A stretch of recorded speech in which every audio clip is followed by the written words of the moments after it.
be broadcast live on Facebook Live, so y'all behave yourselves. Um, I'm Alderman Bev Berger. I'm the Alderman for Ward 1, and I live right down the street here in McKaysville. And I've been an Alderman for quite a while. And in fact, I was elected in 2005 of October, and came to find out towards the end of 2006, after I got my feet wet, that McEwen Drive was way up on the list. It was number 47 on our capital investment projects list. And I thought, that can't be. And development was allowed to happen in those years before roads were slated to be built and improved. And so I started working on it, and about 2007 I got serious and said, we've got to do something. And it took a long time, but things do move slow sometimes when you have a lot of projects to do in the city. And I just want to thank the board and the mayors who worked with me, Tom Miller, John Shore, and Ken Moore, and the aldermen, because we were able to move it up from 47 and then to 32 to 27, 21, 14, 7, and finally 1. I remember those numbers, because every time it got moved up, I was thrilled. So I just want to introduce to you tonight, first of all, if you did not sign in, please do sign in, because we will email you afterwards as well. We're going to have a dedicated website, link on our website at the city. FranklinTN.gov is our website, FranklinTN.gov. You'll see it there. Jonathan's going to show you how to access our dedicated link that's going to be up there for the next few years while we do the project. The other thing, I think, Mr. Mayor, would you come up front? I would like to introduce you. Sure. And Dr. Ken Moore, thank you, has been very instrumental in helping us push this project forward. And Eric Stuckey, our city administrator, will be up here in a moment. And we were able to find a lot of grants for this road, and I'll tell you about that in just a minute, but I want Dr. Moore, Mayor Dr. Moore, to say a few words. Well, thank you, Bev, and you're welcome tonight. What a great turnout, because probably tomorrow you're going to be homebound for a few days. You know, I applaud Alderman Berger's persistence on this project, and she's certainly driven it a lot. And I also applaud our staff, who's worked very, very hard to move this project forward. And the fact that we've gotten a significant amount of money that doesn't come out of your pocket to go to this particular project. I'd love to give our staff an applause, and also Alderman Berger for her great work on this.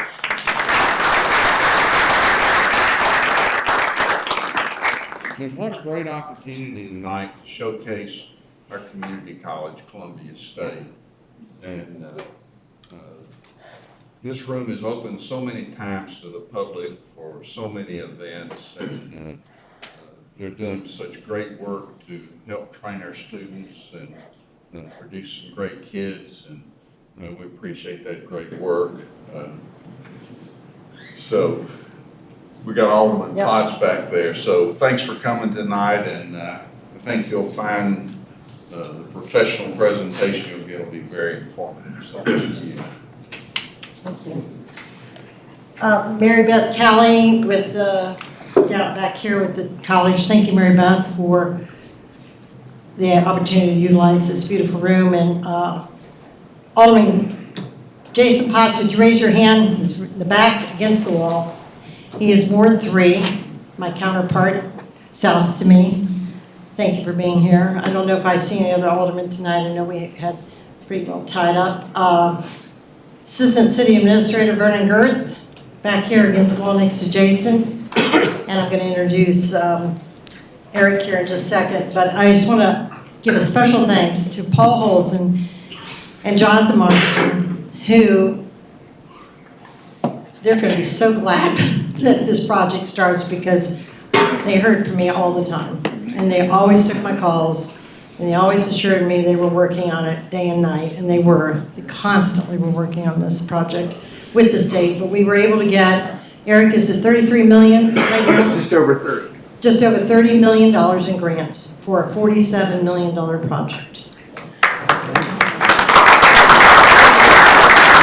That saves our tax dollars that can go to other projects in our city. And I'm so grateful for that. And right now, I'm just going to go ahead and introduce Eric Stuckey to you. He's our city administrator. And Eric, if you want to introduce the team, and we'll go on from there. Thank you. All right, good evening. Thanks so much, everybody, for coming out. Alderman Berger referenced it. This contract was awarded in December by the board. It's just over $46 million, $30 million of which has come from federal grants. And we're not done yet. We're still working on the opportunity to get some additional dollars in there. Jonathan has done a ton of work to make that happen. We started with $10 million, which was pretty good, and we've been able to grow that over time, and we're still going to work on getting some additional dollars, again, to help stretch our dollars further. It's an important project. It's an important east-west connection across our community, but ultimately across the county. It really does serve us well, and we want to upgrade it to have the capacity, have the function that it needs to serve our community well into the future. Let me introduce folks that are going to be part of it. I'll have Jonathan and David come up. Jonathan Marston is our Assistant Director for Engineering, and David Hodnett is our Project Manager. So they'll be talking through the specifics of the project. We're not going to give you a presentation. We're going to show you what's on the website. That's stuff you can access, and we'll continue to update that throughout the project so that you can see information about it. We can provide updates there as well. It can be just sort of a central information source for you. And obviously you can always contact our team to help you with this. Also have John Carmen with us, also from our engineering team, works with the inspection of the project and making sure it's getting implemented properly, and is also a great resource in working with residents as well. So Jonathan, David, who wants to come up and get us started and talk through the project, and then we'll field questions and handle anything else that would be helpful to the group. And again, thank you for giving us your time this evening. David and Jonathan. I want to say one more thing. By the way, we're going to get through this, McEwen, that's why we're here. But if anyone would stay around afterwards, and there are any other issues or suggestions or concerns or anything about the city or any other issues or projects, I'm happy to spend a little time fielding some questions as well. Thank you.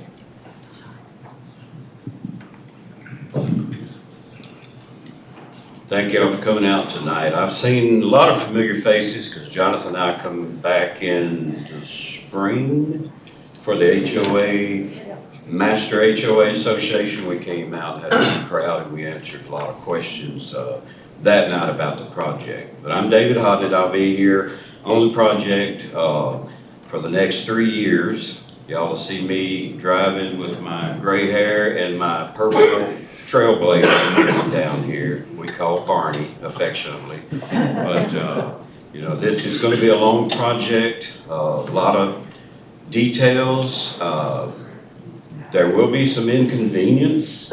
That's just a natural byproduct, because this is the largest roadway project that Franklin has tackled.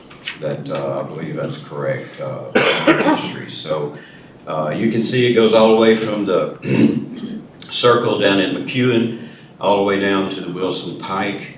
And right now, if you drive the project and look at where the high lines are on the north side of the roadway, that's about where the center line will be for the new road. We're moving it up the hill because we have to maintain traffic through the old roadway.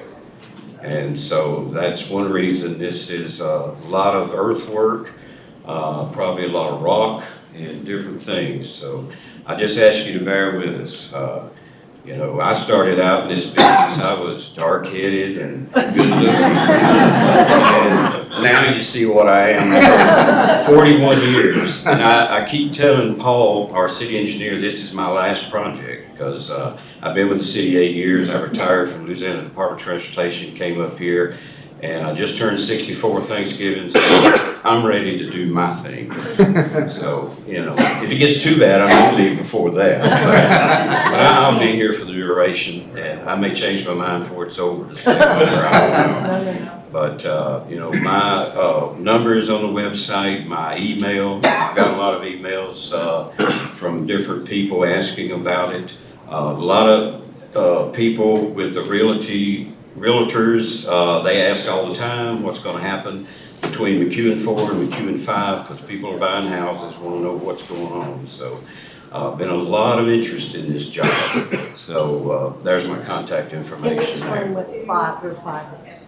McEwen 5 starts at Wilson Pike and goes out toward Clovercroft, and it involves the city of Brentwood, city of Franklin, a joint venture, and then I don't know what the county's gonna do. So we're gonna go out for a certain, that's our parcel that we have between us and Franklin, and that'll be coming up next. Yeah, and we have an agreement with on that piece, and the intent is to really have 4 go right into 5 as we complete 4 to go ahead and move forward. Brentwood's paying about 59% of that project, we're paying about 41. We sort of worked it out in terms of what the relative share is of the roadway and how it serves the respective communities, and then it's up to other folks to take it further east. But that's the plan, to have those work together. We've actually already been meeting with Brentwood about how, when we get to that stage, how we look to have that work and continue on to keep the whole roadway moving forward. So it is a broader plan to provide that east-west connector across both Franklin and Brentwood and beyond is ultimately.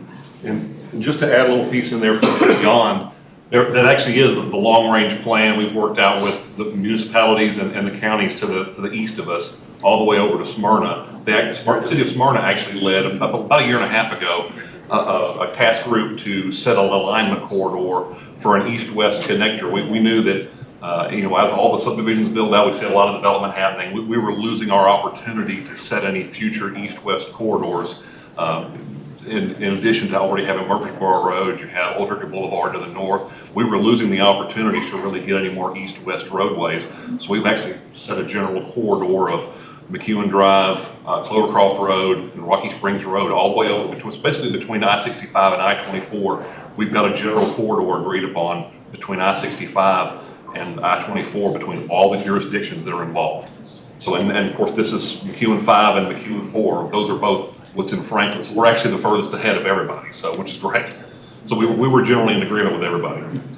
Does this section, is this included in the 3-year timeline? No, it is not. Okay. It's a completely separate It's a project. different project, okay. Did I hear you correctly that for phase 4, it's still gonna be operational? You can still use that road, you're just gonna be building on the north side of the power lines? And then when that opens, work to the south on that or I mean, we don't lose the use of that road for 3 years. That's what I'm hearing you say. Yes, we have to maintain traffic through. Yeah, we have to maintain traffic through the road, and so the old road will remain in place. And there'll be traffic shifts as we go through. They'll shift, once they finish part of it may shift you up in one lane, one way. So it's going to be a lot of traffic control, during that time. So some temporary traffic control. Yes, sir. Based on that, Mike Franklin, the president of the Master HOA here at McKay's. So based on that statement you just made, right, people in the Players Mill subdivision will know how and when you're going to close Players Mill down? Daily? Hourly? How will that work? Players Mill's where we're going to build the box. Yes, that's correct. Yeah, Players Mill will most likely be closed for a while because we're building a box and we're raising that up about 20 feet. So it will be closed during that time, completely. How will we know when you close it that first time, it'll stay closed? It'll stay closed until it's raised back up and connected to the roadway, and then we'll reopen the roadway. Yeah, we won't open and close it, open and close it. Okay. How long is that? We haven't determined that yet. We're gonna work with the contractor to see how long they think they can get that done, what time frame they can connect that through. Right now, the tentative time frame we've shown that in, and that's actually included in the question. Let me show that real quick. Jonathan, speaking to Mike. Well, I've kind of got to scroll too. David can explain it while I'm scrolling at the bottom. Yes. So just kind of talk through the website. You want to give an overview of that thing as well? Timeline and Yeah, just what's on the report.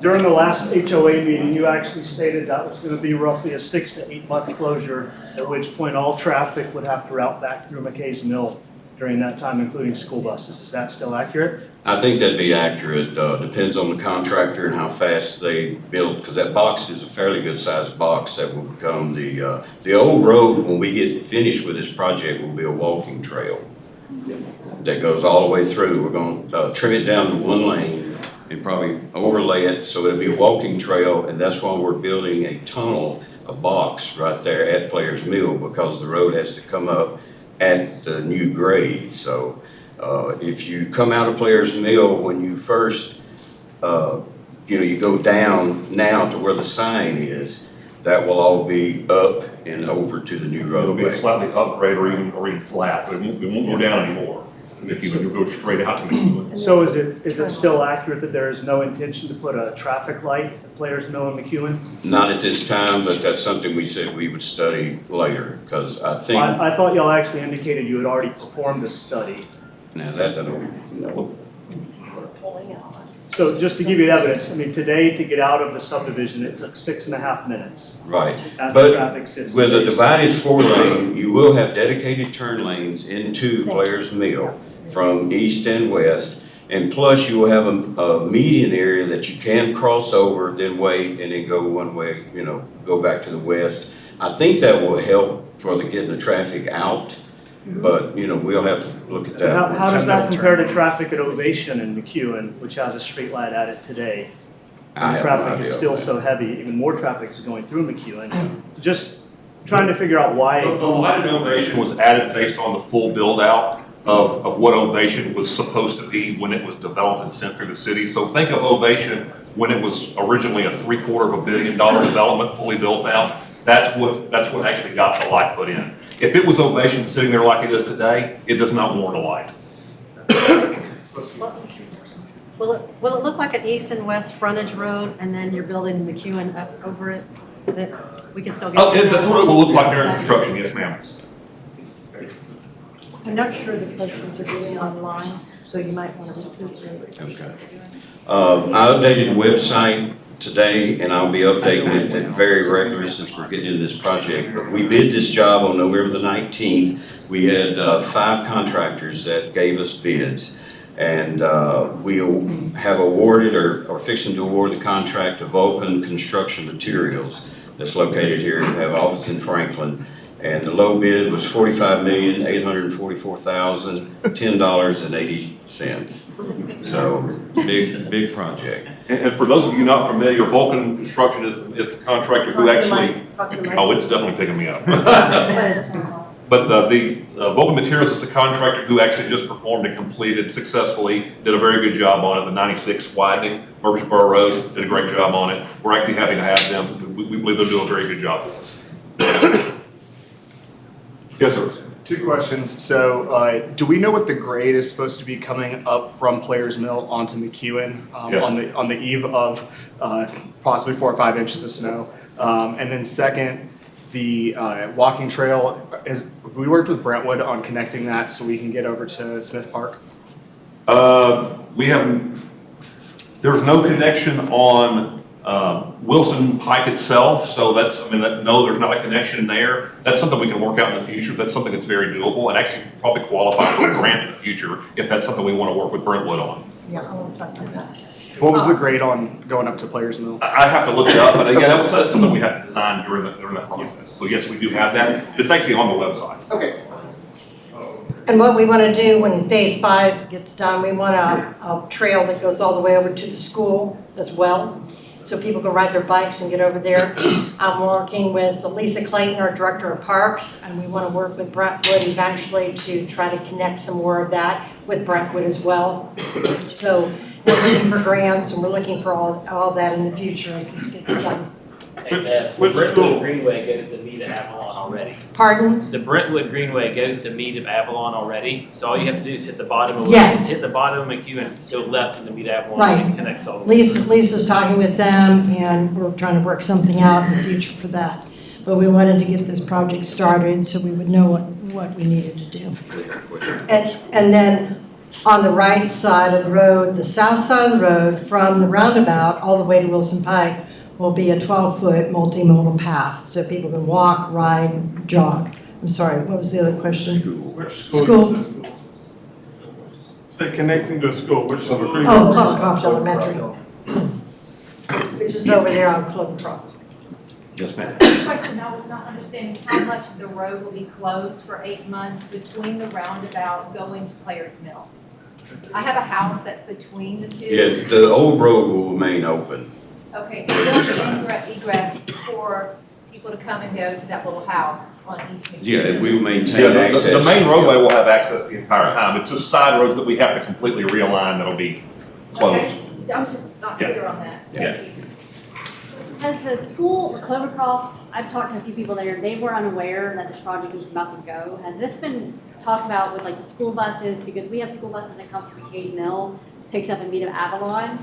And if there's some closures there, is the school aware that, hey, the bus might be late or the kids are gonna be late? Has that been talked to the school district? We'll bring it up with them when we get closer and know an actual date. Right. When's this gonna start? Tentatively March is when I'm looking at starting the construction. Yeah, I've got that, around March 2025. We'll have a meeting with the contractor to work out, and they'll give us a schedule on what they're looking at to get it done within the 3 years. So we'll know more once we meet with the contractor and hash out, some details like that. A lot of utility work, we're putting in new gas line, new water main, sewer main, and overhead utilities. So a lot of utility work will be going on right at first. And I've got some help on the project, and I'll introduce you. Mr. Jay Wood with HDR is going to be helping with the construction, engineering, and inspection. He's got some inspectors that will be working with us out there too. Yes, ma'am. Is there any consideration on changing the light pattern at Wilson Pike and McEwen? We have the same problem as others trying to get out of Players Mill coming out of the Mead of Avalon because the traffic light on Wilson Pike does not ever stop the people from turning right on red, and there's a consistent flow of traffic coming from Wilson Pike. I just wondered if they were ever considering changing the pattern of the light just to allow somebody to, say no right turn on, red or. Probably won't do a no right turn on red there, but one of the things that two things. When we widen the roadway, we have to look at the signal timing because it'll adjust what we do for signal timing there. So yes, we will look at signal timing. And having the wider roadway, so having 2 lanes in both directions, increases your capacity, basically doubles your capacity of the roadway there. So it actually allows your traffic to move faster through the corridor. And I say faster, but it allows it to clear the corridor quicker. So you actually create more gaps on the corridor, which actually allows you more gaps to actually be able to get out into traffic. So you should see a significant increase and easier to get out into traffic. So there's going to be a median, like you were saying, all the way up the road where you could cross over 2 lanes, wait, and then cross. Basically, the median stops coming from the west. It basically stops at the top of the hill before you go down the hill to Mead of Avalon. Do you have a rendering of that? Can you pull that up and show us? We have the construction plans. It's not, and I can pull them up. And we'll show you that, but it's going to be kind of difficult to read. We don't have like an artistic rendering or anything like that. Can I just clarify what you're saying about closure, non-closure? So coming out of Players Mill, what we know is McEwen right now is not going to shut down at all because it's eventually going to become trailway? We eventually traffic will move over onto the new roadway. So the phasing is going to work like this. We'll build parts of the roadway at a time as we move utilities. And we'll have to shift traffic from old road to new road and back and forth as we have to move around to construct the project. So you'll have little lane shifts occasionally through the project. There will be some sections of the roadway open at all times to get you through that corridor. So coming out of Players Mill onto McEwen will not be closed at all, or will be? No, it closed will be. every once in a There will while? be a section where coming out of that section of Players Mill to that very first neighborhood street, it will be closed for several months at least. It will be. Because we have to raise it for 15 to 20 feet. There's no way for us to build that without closing it completely. We don't. Yeah, I'm on the board of Mid Avalon, The big concern for us is turning left. We can't turn left out of our neighborhood to go along Wilson or to get to Wilson. And we got double lanes going that way. It's gonna be doubly hard to do that. It's gonna try to get across without getting killed. Because the speed's gonna go up, and they're already flying through there both ways. And I mean, they're ripping off that bridge on right turn on red, and I mean, there are times if it's peak, you sit there forever. Sometimes you just close your eyes and try to get in the middle where you're not supposed to be and hope somebody lets you over if you're going left. But when that road is even wider, they're gonna fly through there even faster. You won't see a huge increase in speed there because the road's already wide there. There's not a huge lot of widening going much wider Well, they there. got double lanes to drive just doubly fast. It'd be just, it's gonna be hard. One of the things I've asked us to look at is when you're coming down Wilson Pike, traveling south, that we put a no turn on red during construction at least. Try that out. And then in order to keep that in place, we'll have to look at that and see if we can get permission to do that. I'm not sure we can, but at least during construction, we might be able to have a sign that says no right turn on red, because I think you're gonna need that. That's not gonna work. People don't even stop at all. Yeah. They just keep going right through there, even though it's a red light. I got honked at. We'll get you in a second. There's gonna be a lot of construction equipment around here. Yes, sir. Where is that gonna be staged during the beginning part of this project? We'll stage it, the right of way we purchase and the easements we purchase, it'll be staged along the sides of the roadway. And we'll also stage it at the very end of McEwen Drive across from Wilson Pike. The city actually owns a large chunk of property there across the street. So it looks like a driveway. So it won't be in front of a Mead of Avalon subdivision then? There won't be any construction? I mean, there'll be some there because there's grass space there. Yeah, when we purchased the easements to use during construction. So yes, there will be some there during construction. Not a lot. The main stuff. And we'll get this gentleman right here and I'll come back to you. I was just wondering if there's a presentation this evening, or is it just Q&A? It's just really Q&A. Got it. Yes. Yes, sir. Yeah, what direction are you starting and ending at? That's really up to the contractor. We don't really direct means or methods, so it's really their site to work on. We set the completion deadlines, and we work with them for their means and methods to get it done and the project. Will you know by spring? They will provide that to us. Yes, they'll provide us a schedule. So on our website, franklintn.gov, we're going to have a dedicated link. It said McEwen Project. And you can go in there, we'll have updates. David will have updates, he'll be posting updates there. We will have information on there for you. There will be a way to get a hold of David by email and phone number if you find that there's an issue out there or something you need to get a hold of him about, or if you need information. A lot of that, we'll have a Q&A on there as well, so please look at that first because your answer may be there. And then I have my cards are out there, you're welcome to call me. But also, I would ask that you go to the website first because your questions might be answered there. But we want to be able to communicate, and then well in advance to any closures or any type of stoppage of any kind of traffic. Of course, the road will be open at all times. You will be notified way in advance. It'll be on there. I will put it on next door. We will get it out on your HOAs as well. So I just want to assure you that we'll be working towards that. We'll get back to questions in 1 second. Bear with me. I do want to walk you through where everything's at on the website real quick. And I apologize, my back's going to be turned here with you just the way the computer's set up, but I'm going to carry the microphone over so you can hear me, so I'm not just facing it. Well, let's keep it down here. That way I can actually run the computer. Okay.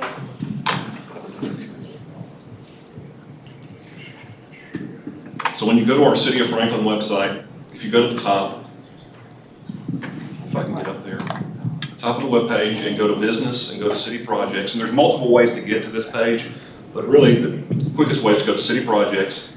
And this is where we keep pages for all of our major city projects.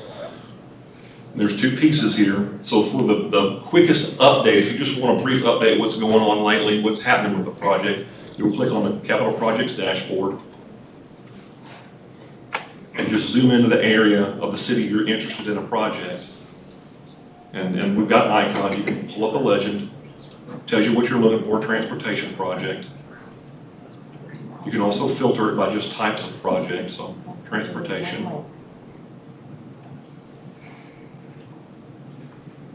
But this one right here is McEwen, and this is what we were showing a little bit earlier.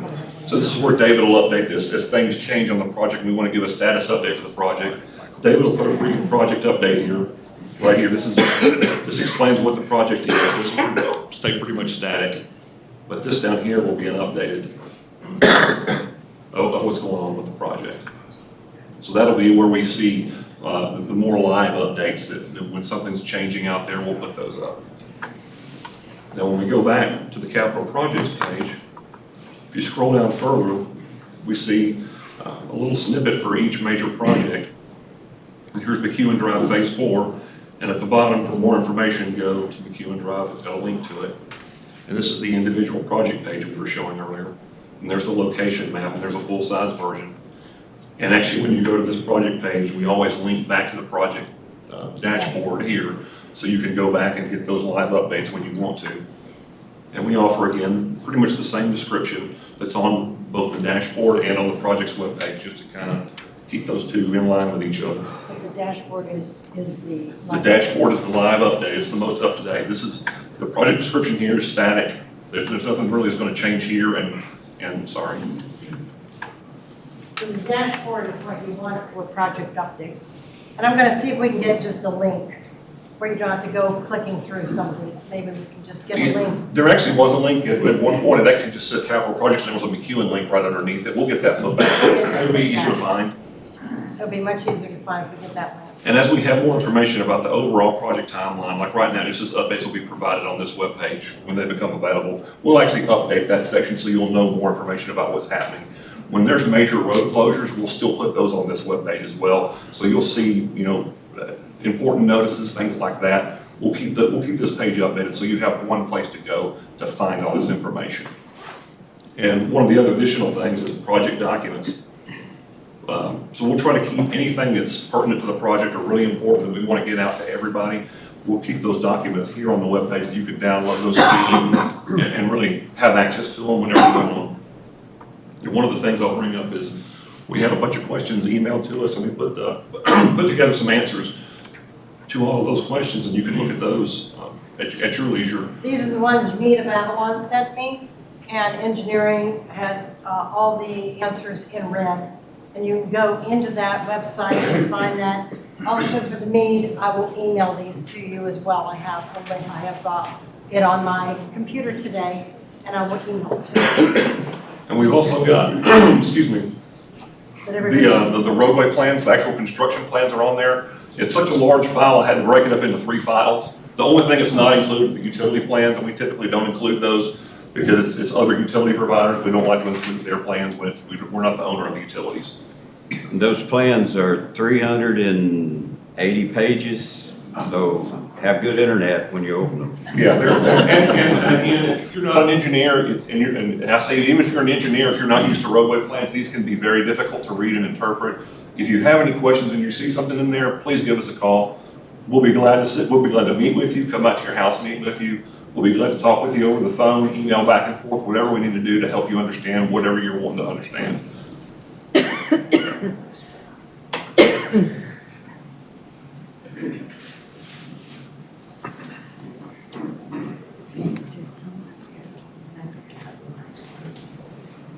Yeah, I can show that.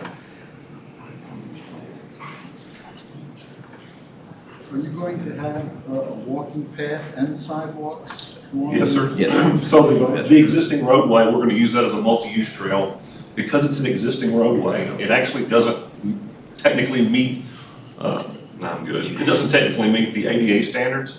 So we also had to provide a sidewalk along the roadway itself.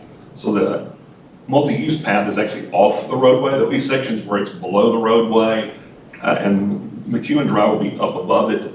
But the sidewalk itself will be on the south side of the roadway directly adjacent to it, just like a normal on-street sidewalk. So you'll have that, and that's fully ADA compliant. So you actually do have both. Is there ever gonna be an artistic rendering of what this does look like, or is going to look like, so that we can kind of all have an idea of We what we're talking about? Normally, we don't create those for these style projects. That's something we can do. There's just some cost to it to create those. That's something we can do if that's something that's truly wanted. Might get a schematic. Yes, it's wanted. Definitely wanted. I have a question. That area is very curved, and I know by being delayed it can help, but are you doing anything to straighten it a little It will bit? be completely Here, straight. you're talking to my, At, you're talking about here, it's not gonna get picked up. yeah, the new design is, we're filling in, it'll be great, at grade, what we call it grade, it'll be nice and smooth. Hardly any curves, just a few curves, very mild, so it'll be very drastic difference from what's out there now. Right now, it's an accident. Right. Also, I assume this is gonna require some blasting? Let's talk about that. It depends on what they find when they get out there. There is some rock, but most of the borings show that it's not solid. It's, what do they call it? Colluvium. It's loose, and it's not very good material. It's not the best material. We may have to do some once they go, deeper or whatever. We don't know yet till we get out there and really look at it. But Would we be informed if blasting? we follow the Tennessee Fire Marshal's office. They have protocols. You have to survey houses within 300 foot of the blasting, and there's a lot of rules that the contractor has to follow for that, so you will know about it. And that's one thing that's very important. If we do blasting, and they do what's called pre-blast surveys for anybody within the zone of influence, it's very important. You don't have to, you don't have to be there when they do the pre-blast surveys, but when they contact you to do the pre-blast surveys, it's very important that you work with that pre-blast surveyor as much as you can, because they want to know as much information as they can, see as much information about your property. It's critical that you work with them and show them everything you can about their property so they can understand what's going on there. Because we have a lot of property that are like, I don't want them on my property. And then at the end of the project, they say, well, this is wrong with my, this is wrong now. Well, if they didn't see it beforehand, I guarantee you what's going to happen at the end of the project. They're going to say, well, we didn't cause that, and there's no way we can prove it either way. So it's very important and critical that when they notify you, please work with them as much as you can. Yeah, that's exactly, I'm gonna just bend it. That's exactly what I wanted to reiterate to everyone, that when that happens, we will be contacting people, the homeowners, it'll be on the website, you'll have plenty of time to do that, and I recommend you do. And also, blasting is regulated, as John Cleese said, through the state fire marshal, not the city fire marshal. They are in control of all of that. So any questions would be directed to them and not our fire marshal at Franklin. Yes, sir. Is the overhead power lines that you're talking about, are they major transmission lines, or are they stuff that could be subject to underground utilities? And if they are subject to underground utilities, is it cost prohibitive, or did MT show no interest? They're not major transmission lines, they're just normal service lines. They can be underground if the city so chooses in the future, but with this project, they're gonna stay overhead. But is that is that possible? Is Middle Tennessee Electric the one that would have to foot the bill? No. They would charge No, us. the Middle Tennessee Electric, if they only foot the bill for overhead lines, they'll foot the bill for pulling the lines themselves. If someone wants it underground, the entity that wants it underground pays for the underground infrastructure, which is many times more cost expensive than actually pulling the wire itself. Yes, sir. All the land between Players Mill and Wilson Pike, is that all of the city of Franklin, or are you just doing right-of-ways through there? Did you purchase all that land up with? Yes. So all that land's purchased, right? So. Yes. So do you now know if there's any future subdivisions that want any of that land? Nothing I know of right now, but that doesn't mean anybody won't come in and sell their land and. That's your light in Players Mill. You just ended it right here at Market Street today. Our light went into Market Street and Clovercroft because of the subdivision up the street at Popper Farms. So we're looking for a way to get that light at Players Mill, and that may be an out for you to do that. It's right there today, Stansville Electric just put it up. And that was part of it. Because I signed a document, City of Franklin signed a document, you have to have a traffic light. So if you sold all that land, you own all that land, that's an option, you come back and get that light at Players Mill, they cannot get out of there. At that time. So it's just a thought. You can't do it now, but at that time, in the future, you're right. Find some way to get it in there, and that would be one of the ways to do it, because you required that developer there of McEwen, I forget, it's Chris McCowan at Heritage Homes had to put that light in, and so Yeah. that would keep the cost up of it anyway. Yeah.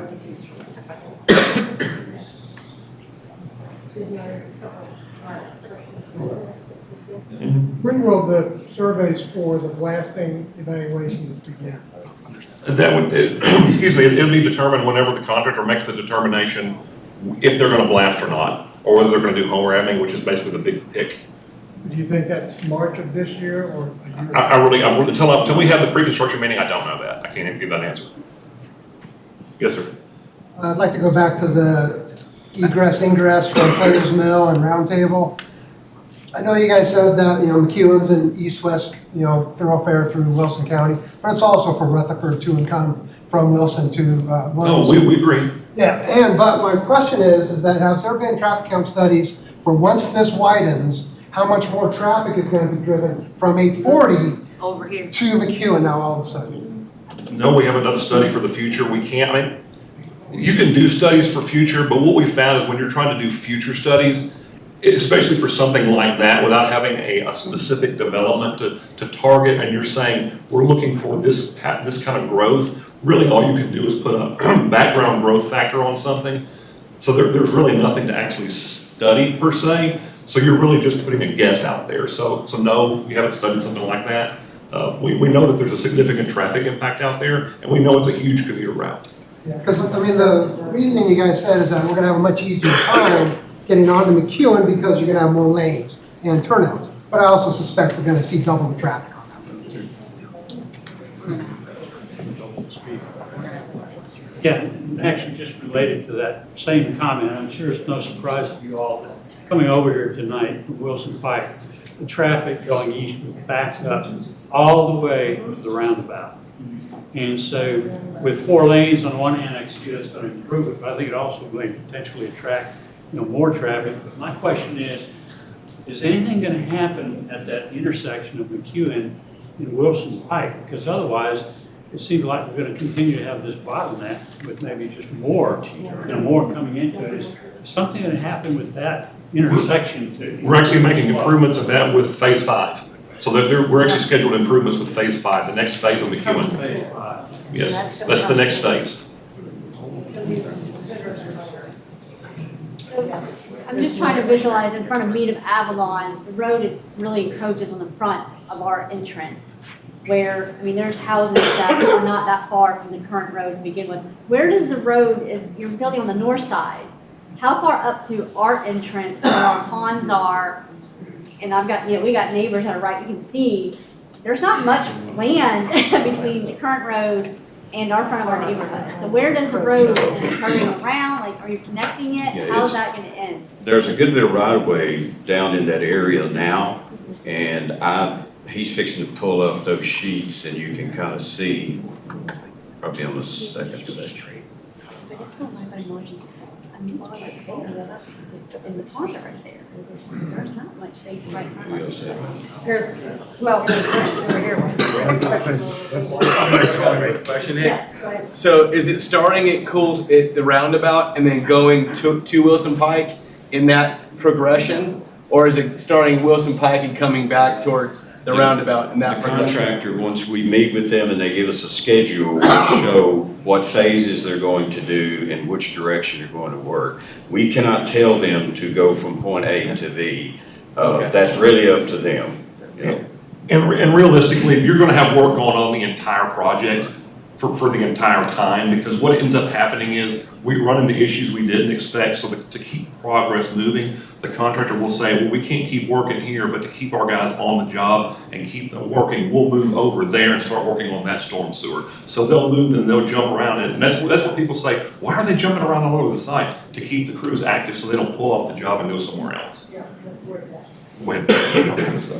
Oh, go ahead. Yeah, just a quick question. So, and maybe I missed this, when are you meeting with the contractors to get all of these details that we are so eager for? Well, we'll have what we call a pre-construction conference. I'm trying to set it up in February. If the contractor's ready, you know, we plan a meeting, we bring on all the utilities come in, we go through them one at a time to see what their plan of action is gonna be. And then the contractor will give us a schedule that shows for the 3 years how they're going to pursue to get this project done within that So time. it'll be a complete project plan at that time for the 3 years? Yes, now it's not carved in stone, because as I we understand. go, I get it, we get it. Yeah, we do upgrade, and they may finish one operation faster, and so they can move to another one. So I mean, it's just it's a place to start to show how they're gonna spend the 3-year time frame. Right, and, but then that project though, that 3-year project plan will be made public to us? We will be in receipt of that once it's established?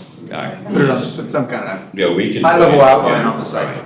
I just, I misunderstood the reason for tonight. I did think there was gonna be a presentation, so forgive me. I thought we were gonna kind of go through the phases. That's what we thought Yep. too.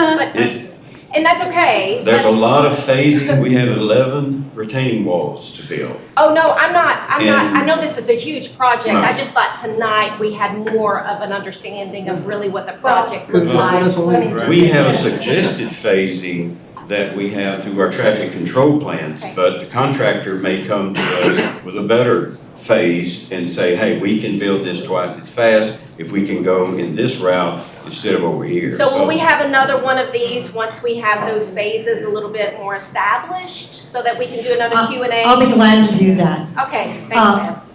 We wanted to give a broad overview. As David said, we can't really tell you what the contractor's gonna do because we just awarded the bid and we just now know it's Vulcan and we've just gone through a holiday. So they're getting their information and they're meeting with the city, and all these meetings have to take place before they start the project. So once they have all that, and David's met with them, Jonathan, and they're all meeting together, we're gonna have more of a plan. And then I'm glad to hold another town hall, and actually we might just put it online if you'd like. By the way, let me just say that after tonight, you can go to Franklin's Facebook page, and this will be on there. And also, if you go to YouTube, it's YouTube/City of Franklin. And this whole meeting is on there, so you can go back and watch it or share it with others. So thank you, David.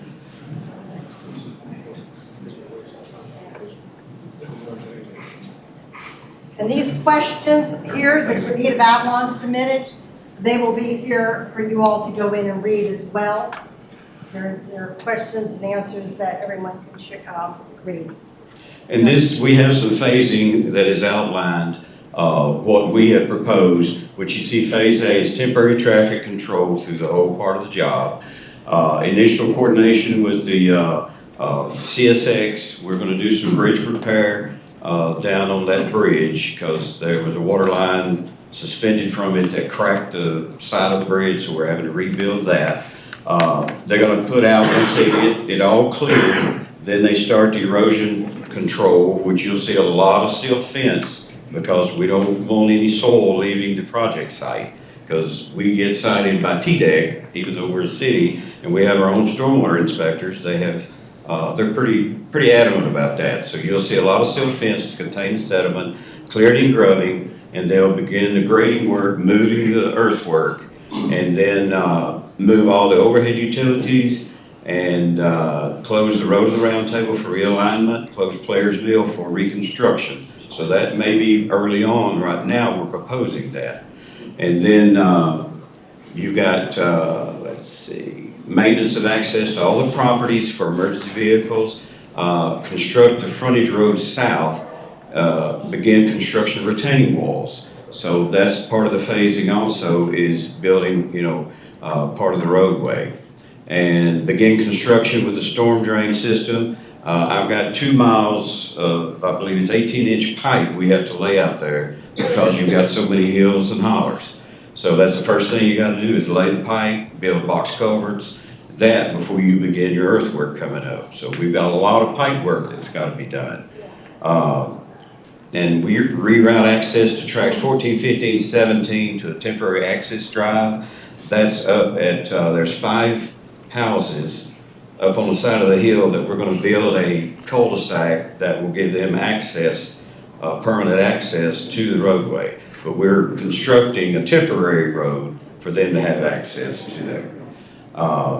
Began construction on the north side lanes, the westbound lanes, and there's some station numbers, and then construct settlement detention ponds down on one of the big ponds. And phase C, you can see installed the sanitary sewer, the gas main. The gas main that runs down through McEwen is I think it's a 7-inch or 8-inch right now that feeds all of Franklin. Atmos told us we're not to touch it, 8-inch? 8-inch. We don't touch it in the winter, so it'll probably be summertime that we'll go out there and start that. But that feeds all the homes here in Franklin. Something happens to that, we're gonna be cold. So we'll, do our best to stay away from it. But we have to construct a new one. Let's see, but you can see at stage 3, finish the storm drains, Players Mill, finish construction retaining walls, complete grading, guardrail, pavement, striping, signage. Everything is restored and stabilized to grow grass. And then finally do all the paperwork and finish it up. And this is proof of concept that we do during design to show that the project can be phased. This is one scenario that shows that the engineers and the project team have thought through the process and tell all the contractors who bid the project, yes, we can do this, we know it can be done. This is one option to do it. And that's where we talk about, we don't know until we've done the recon, what the contractor is going to choose to do, what works best for the way they work their crews and subcontractors. Yes, sir. Yeah, I have 2 questions. First, I want to say thank you for all your efforts trying to make it make sense for the rest of us who are learning the process, and for all your efforts bringing this to fruition, who have waited for a long time. So first question, is there any improvement for like internet connectivity as you're running all the utilities? Second question is, I may have misunderstood David, I think you said building a tunnel for Players Mill. Could you help me understand that just a little bit better? Because there's a lot of areas in Williamson County that have like 1-lane tunnels. No, this. Help me understand what we're gonna get to Players get out Mill, of the neighborhood. Right, Players Mill, coming out of the neighborhood, you will go up on a roadway and tie straight in at grade. And there's gonna be a pedestrian tunnel on the old road. There'll be a pedestrian tunnel on the old road that will give the trail access underneath there, so. It's essentially just. Not cars. No, just. But it's the same thing that you would put basically a drainage culvert in.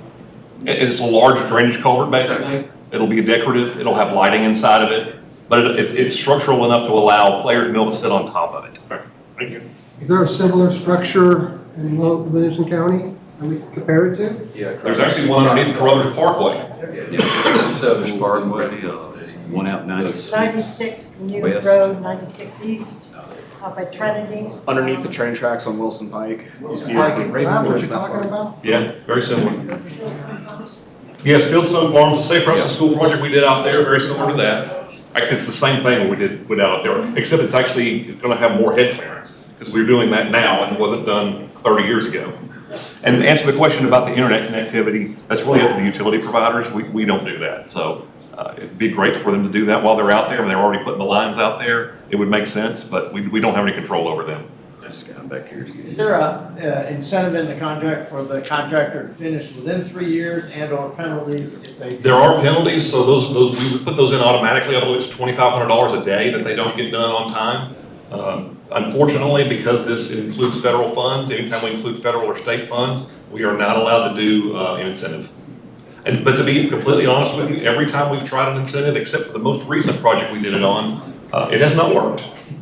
And I'll give you an example. When we did Franklin Road, and I won't name contractors, but when we did Franklin Road, we offered a 3-staged incentive process to allow them to get, initially by the contract, we offered them the same incentive per day, and then we offered disincentive up to $100,000.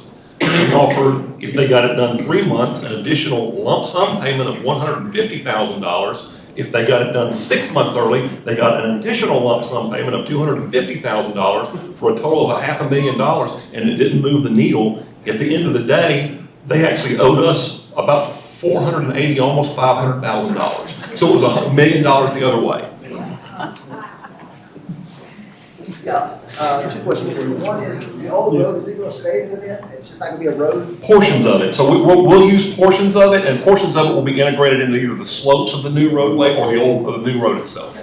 The second thing was, when they start tearing the ground up above it and all that sort of thing, all the heavy equipment and stuff, are they gonna make a road, that they're gonna road back and forth, or are they gonna be using McEwen? They'll be using McEwen, and it's unfortunately they have to use, there's just not enough room. I hope you all fix a lot of holes, there's gonna be a lot of holes out there. Oh, it's gonna, I tell everybody, when we do a major roadway project like this, just expect it to be like driving on the surface of the moon.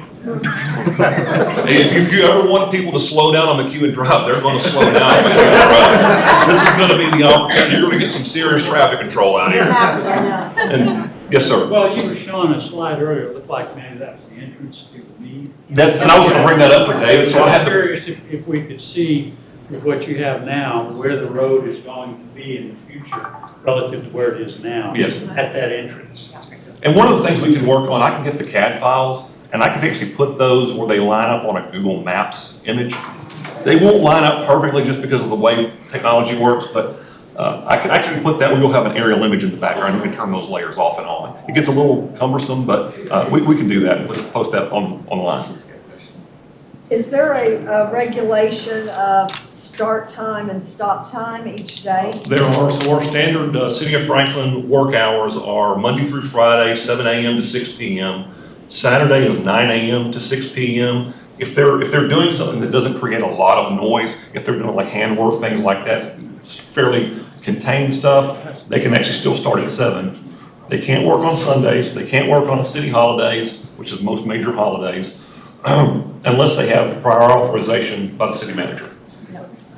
And we can revoke that at any time. So if we do provide it to them and they either don't utilize it, or they make a mess, or they don't do what they said they were going to do, or they make noise when they said they weren't going to do it, or they just call a general problem, we can revoke that at any time. Well, I just thought it would be nice to sort of know, to anticipate when they're gonna Yes. start each day, so that. 7 to 6. Yeah. And you'll probably see them out there earlier than that, but they can't work earlier than that. Yeah. What's Saturday's hours again? Saturday is 9 a.m. to 6 p.m., but if they're not making a lot of noise, they can start at 7.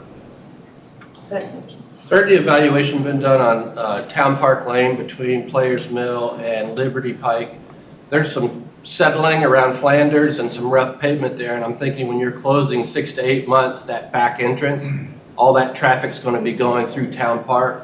Yeah, we can have our streets department have a look at that. Yeah, I appreciate it. I'll Thank you. make a note of that. And Louis, you had a question? Yeah, it's been brought up on blasting for a second. I know you mentioned the state fire marshal makes these rules, and I'm wondering if in reference to this 300-foot, spot of where the blasting is there a give me buffer zone there? So if you're at 310 feet, they don't come out and inspect? Do we need to hire our own engineer to come look at our house? I probably have one of the closest houses to this blasting. There's going to be Yeah, I'm sorry, I was trying to help him find something. Is there a buffer zone in all houses to be inspected? You mentioned No, 300 they will only- feet. Yeah, it's actually based on the radius from the blasting zone. They will not inspect every house. No, I understood that, but I those. don't know exactly what the buffer zone is. I'd have to go back. It's been too long since I've worked with a project for blasting, but we will find that out. And we don't know the extent there will be blasting. Yes, we don't know that yet. To be determined. Yeah, need a level y'all know we're gonna finish trees down before you don't talk about? That would be one of the initial phases that they do. So typically with a roadway project, and this will be no different, is one of the things David mentioned was clearing and grubbing. Clearing and grubbing is basically they go through everything we purchase right away in easements. They go through and everything, they chop all that out. That's one of the very first things they do. All right, take a few more questions and we're gonna wrap it up, I think. Yeah. Is there a way to disincent people, or whatever the word would be, from cutting through Town Park and Liberty? People have no respect when they cut through McCabe's Mill. We can have it monitored by our police. Yeah. I think we'll step up the monitoring of those areas, especially when the road's closed and even when it's still open. And to add to that, the best thing you can do, I mean, we can tell them all day long, but if police is gonna eventually be like, hey, we've been out there, we don't see anything, or they do see something, they're gonna move on. The best thing you can do when you see things, as a citizen, you guys call them. Yeah. Because they'll respond quicker to you than they will another city staffer. You can totally tell when it happens when the road, when McKean Yeah. closes down, they cut through, and they just have nobody. But I promise you, you will get a much quicker and better response than we will. Yeah. Yeah, it's the same thing, that, especially right there at like the lower side of Players Mill, as it turns onto whatever that is, as it goes over to the roundabout. I've lived there 4 years, I don't know that street. But yeah, they come flying down there at 60, especially when you see like an accident on McEwen. And so I've talked with Franklin PD that I've seen patrolling over by Seward Hall, and Call so, them. If you have any problems, yeah. welcome to call me, it's my job. And I'm glad to take your call and help you out with that and talk to our police force as well. All right, we're gonna take a few more quick questions. he's got something. Yeah, go ahead. David, go ahead. Here's the layout at, Where are we? This is Delta Boulevard, Delta Drive. Delta Boulevard and, McEwen Drive. You can see the present right-of-way, It's proposed and present. yeah, is right here. So we're not really affecting that drive very much, as you can see. And down on this end, all this is an existing, so. Say that one more time, I'm sorry. So what we're looking at, the red line is the existing, Yeah, this is the proposed. oh, the red is proposed, okay. And the other one's existing. The dotted one? This is one. You're good. Is it on now? And we're, you just turned it off. Or, It's back on now. Okay. try it again. Testing, 1, 1. Nope. Oh, Here. Tell me how it. getting something. All right, let's see. There, check it out. We can talk loud. Yes. Is that a concrete median, as we're looking at Delta to the right? No. Over there? No, that's just. That is not. That's right. Yeah, what you're looking at now is called the existing plan. So you're looking at the existing plan with the right-of-way laid over top of it. So it just shows where the existing right-of-way is. We can go to the corresponding sheet called proposed layout, which shows what the actual final plans look like, or the final roadway looks like. It just doesn't show what the right-of-way impacts are. Again, that's why I said it's kind of hard to see really what it looks like on a roadway set of plans. But there is not a turning lane in front of Mead of Avalon? Yes, there is. There Yeah, there is, is. okay. I thought we said it stopped at as you're coming down the hill, so I Well, didn't. the median itself does, but it turns into a 5-lane section. I got you. Yeah. Okay, thank you for that clarification. And I can fix that. All right, we have one or two more questions. She's just gonna show us more. Yeah, so this is actually 5 lanes wide here, and see the median stops here. The median stops there, I got you. I'm just trying to understand how much further north you're going with the roadway. Into the from what it median. is now, it's not going further north. No, it's, no. It is some, but not a whole lot. What really goes further north into the Meads, what's getting the landscaping, ultimately, what everybody's interested in is what's getting the trees and the landscaping. It's the easements and the earthwork to tie it back in. So the road, where the road's fairly sharp, there's a sharp curve right there, sharp edge, kind of sharp-ish, I'll say sharp-ish. We're flattening out that curve, and to tie the roadway slopes back in, the slopes themselves are getting into that landscaping. That's what's happening. It's not the roadway that's getting into it, it's the slopes that support the roadway. And Mill Crofton has a 8-inch water line easement that goes up through there too. Yes. Can we see this drawing for the Players Mill entrance? Sure.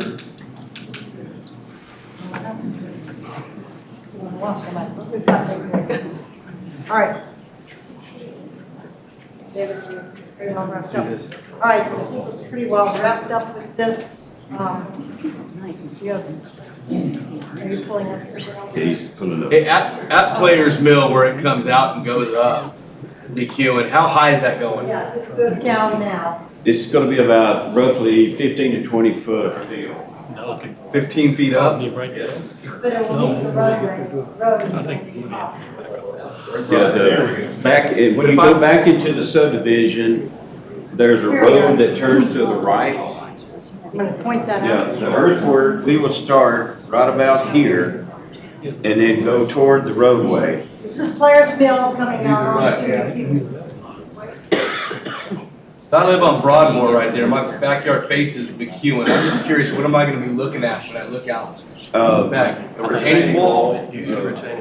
Retaining wall. MSE wall, the stabilized earth wall, that's gonna go all up through here. No, I'm talking about on McEwen. So I'm 3 houses down facing McEwen, right? So my backyard. At that point. That's 20 feet up? Yeah, there's be a slope. The closest thing to your house is gonna be the multimodal trail. Correct. Which is the The current road. sidewalk and the trail systems. But the road is gonna be, I'll be looking at a road 20 feet up with streetlights. Well, where your house level is, it'll basically be even with your house, but your backyard, if you were going on the bottom of your backyard, would be about 20 feet up. And when you look out, you'll have a buffer between you and the road. It will be the multimodal trail and the sidewalk. Was that a tie-in to the multimodal trail? Was that a tie-in to the multimodal trail from Players Mill on the right side of it, on the plans? I believe it is. I think there is a connection to that side. I'll check on that. It looked like it. I believe there is a tie-in to y'all's sidewalk that comes down through that area. Here's what we call the roadway profile for Players Mill. Okay, we're gonna wrap this up in about 5 minutes or less. And this is exaggerated vertically, so you've got like basically 50 feet horizontal, 5 feet vertical, so it makes it look worse than what it is, but it's still very much different. So what you're seeing, the red line is labeled existing brown, and this is going back up to, back up Players Mill into the subdivision, and roughly where we stop at Broadmoor is right here. And I know I'm in the way, I'll get out of the way in a second. Where you come down now to McEwen is down here. So McEwen is basically right here. See where it comes, there's a ditch on the north side of McEwen. Existing McEwen sits right here. So you come down Players Mill now, you come up to here, this is where the proposed pedestrian tunnel is. The new road will come up here, and McEwen sits over here now. It's hard doing that, but it will all work out, and it will not be like No, you think it's gonna be way up there. It's gonna work out because of the terrain. All right, I think we're gonna wrap this up unless there's one last question. I can picture it. Yeah. People talking about what I can't make it. I'm still in here, so you had a picture of that. Like, if you were driving from Cool Springs Circle, looks like it's on the roadway, and you drove all the way to Wilson Pike and showed you what the road was gonna look like. Is that video still available? I haven't seen that, so I don't know. All right, Maybe after the meeting, if you could show me a section of the road. And I didn't want to take everybody's time, just where I have a little house over there. I just want to. sure, you can come on up and we'll show that to you. I just wanted to give you a quick overview of little quick things as well. Some people have asked me to speak to this tonight. Liberty Park, you all know where Liberty Park is on Trinidad Lane, McEwen. We have a $7 million project going to happen in that area, and we're going to upgrade the park. And that is parkland dedication fees that have been paid by developers, not your tax dollars. Tennis, pickleball courts, bathrooms, pavilions, electricity and water. Can't hear you. We can't hear. Oh, sorry. Liberty Park is going to have a $7 million upgrade, and again, later on, another phase. These are parkland dedication fees that the developers have paid into their developments. They go to improving our parks, the quadrants where they develop. So it's not our tax dollars. Tennis ball, pickleball courts, bathrooms, pavilions, electricity and water. We want to grow that farmer's market. We'd love to do that. If anybody knows of farmers want to come in there, we will have a pavilion, we'll have electricity, we'll have water, and the construction should start, I think, sometime this summer. We're going to be doing some landscaping at the roundabout at McEwen and Cool Springs and Oxford Glen the next year or so, trying to get that landscaped and looking a lot nicer, but we may wait a little while. City Hall, we are moving out of City Hall, and we have to the end of the month to move completely out. A number of departments have moved out.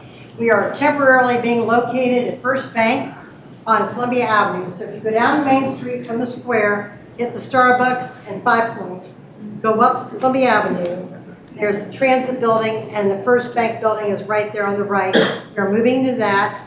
There's another building behind it where engineering and a lot of other departments are moving. We have a parking garage behind that, and another White House where we'll be doing some businesses there as well. So we will be out at City Hall. We will be demoing that building when, Eric? This spring. The spring, and flattening all that out, and it's a beautiful rendering. Put City Hall back on the square in a prominent place, fitting into downtown, looking just like downtown, where it fits into a historic downtown. At the end of City Hall, back on Church Street and 3rd Avenue, we'll have a small park. We'll have some retail and restaurants in the back part of that building as well. So no more leaky roofs and very bad environmental conditions that we have in there. That place was an old mall that was built years ago, and it served us well, but it's not serving us well in the last 10 years. So it needs to go, and it's fun to bring you up to date on that. A lot of you have heard about the annexation or potential annexation of some 400 or 500 acres out east 96. 96 now is a 4 and 5 lane road. So when you put in a new road like that, which TDOT did that, normally development happens along the road. We have an urban growth boundary, our UGB, that extends out to, Eric, what's the name of the road, Trinity or out that way. So we are looking at that. I just want to let you know that we are looking at that long term. There are a lot of issues out there, sewer, whatever, and I know people brought it up to me and asked me to speak to it tonight. If our board votes to initiate annexation, it is to initiate a plan of services. And that plan of services would give us a boatload of information of how that area in 5, 10, 15, 20, 30 years, that whole area along the road would be developed, and not back into the rural areas. So we have to protect the rural areas, but along that road, we have to be smart at our urban growth boundary. The state gives us an urban growth boundary to grow in, but we have limits, and it stops right there at the end of that Trinity Road. So I want to dispel your fears. I'm not on, jumping in to say, hey, we're going to annex that in. Our board needs to look at this. We need to look at a plan of services. We need to figure out what goes there, how sewer could be put in, how utilities could be put in there, and that may be 10, 15, 20, 25 years from now. So long term, we want to look at that. I would like to look at that. I think it's smart to have the information for our board.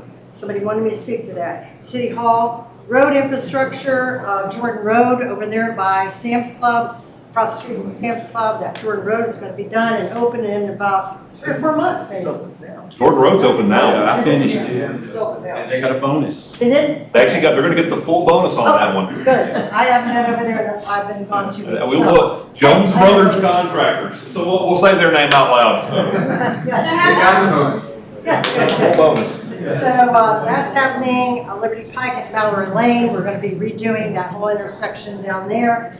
That's coming up in the near future.